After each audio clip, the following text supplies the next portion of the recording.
The Conjuring सच्ची घटना या शैतानी साजिश। अगर आपको लगे कि आपके घर में कोई और भी है, कोई जिसे आप देख नहीं सकते लेकिन वो आपको देख रहा है, तो आप क्या करेंगे? आज की कहानी है दुनिया की सबसे डरावनी और वायरल मानी जाने वाली घटना। द कॉन्जरिंग एक ऐसा मामला जिसने पैरानॉर्मल दुनिया को हिला दिया। अध्याय 1। नया घर, नई शुरुआत। साल था 15। अमेरिका के रोड आइलैंड में पेरोन परिवार एक पुराने फार्म हाउस में शिफ्ट होता है। परिवार में माता पिता और उनकी 5 बेटियां थीं। घर बाहर से शांत, लेकिन अंदर इतिहास से भरा हुआ। पहले ही दिन कुछ अजीब महसूस हुआ। घड़ी रात था जिप पर रुक जाती। कुत्ता घर के अंदर जाने से मना कर देता। क्या ये सिर्फ संयोग था या कुछ और? अध्याय 2। अंधेरे की शुरुआत। कुछ दिनों बाद चीजें बदलने लगीं। दरवाजे अपने आप बंद होना, बर्तन गिरना, बच्चों को परछाइयां दिखना, माँ के शरीर पर खरोंच के निशान। बेटियां कहती, माँ हमारे कमरे में कोई खड़ा है। लेकिन जब लाइट जलाई जाती, कोई नहीं। धीरे धीरे डर बढ़ता गया। घर का माहौल भारी हो गया। अध्याय 3। मदद की तलाश।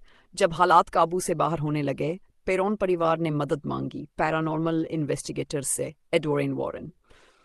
ये दोनों पहले भी कई भूतिया मामलों की जांच कर चुके थे। जब उन्होंने घर में कदम रखा, लोरेन को तुरंत भारी नकारात्मक ऊर्जा महसूस हुई। जांच में पता चला इस जमीन का इतिहास बेहद खतरनाक था। अध्याय 4। बाथशीबा का रहस्य। पुराने रिकॉर्ड्स में एक नाम मिला, बथशीबा शर्मन। कहा जाता है कि 1800 के दशक में उस पर शैतानी पूजा और बच्चे की बलि देने का आरोप लगा था।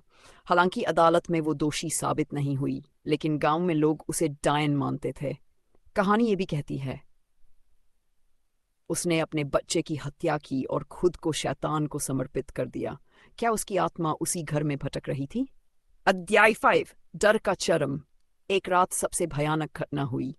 पेरोन परिवार की माँ अचानक कुर्सी से उठकर अजीब भाषा में बोलने लगी। उनकी आवाज बदल गई, शरीर हवा में उठ गया। बेटियां चीखने लगीं। वॉरेन दंपति ने तुरंत एक्सोर्सिज्म की तैयारी की, लेकिन क्या वो सच में शैतान था या मानसिक प्रभाव? अध्याय 6।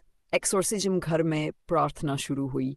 अचानक चीजें उड़ने लगीं, कमरा हिलने लगा। लोरेन को एक विजन आया। बाथशीबा खुद को पेट से लटका रही है और शैतान को पुकार रही है।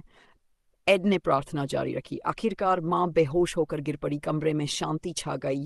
क्या आत्मा चली गई या सिर्फ छुप गई?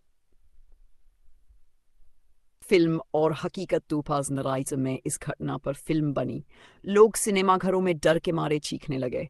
कई दर्शकों ने दावा किया फिल्म देखते वक्त उन्हें अजीब अनुभव हुए। लेकिन असली सवाल यह है, क्या ये सब सच था?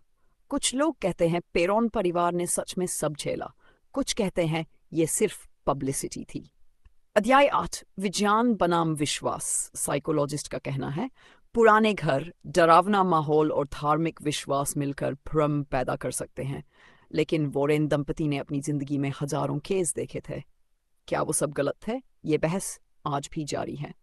अध्याय 9। Conjuring universe. इस घटना के बाद कई फिल्में बनी। Annabelle the nun, the do. हर फिल्म एक नए शैतानी केस पर आधारित, और हर बार एक ही सवाल, क्या ये सच है? अध्याय 10। आज भी रहस्य, आज भी वो असली फार्म हाउस मौजूद है। कई लोग वहां जांच करने गए। कुछ ने कुछ महसूस नहीं किया। कुछ ने दावा किया कि वहां आज भी अजीब ऊर्जा है। सच क्या है, ये शायद कभी साबित न हो सके। डर हमेशा अंधेरे में नहीं होता, कभी कभी वो हमारे विश्वास में होता है। द कॉन्जरिंग सिर्फ एक फिल्म नहीं, एक सवाल है, क्या हम अकेले हैं या कोई और भी हमारे साथ है जो दिखाई नहीं देता? शार्मा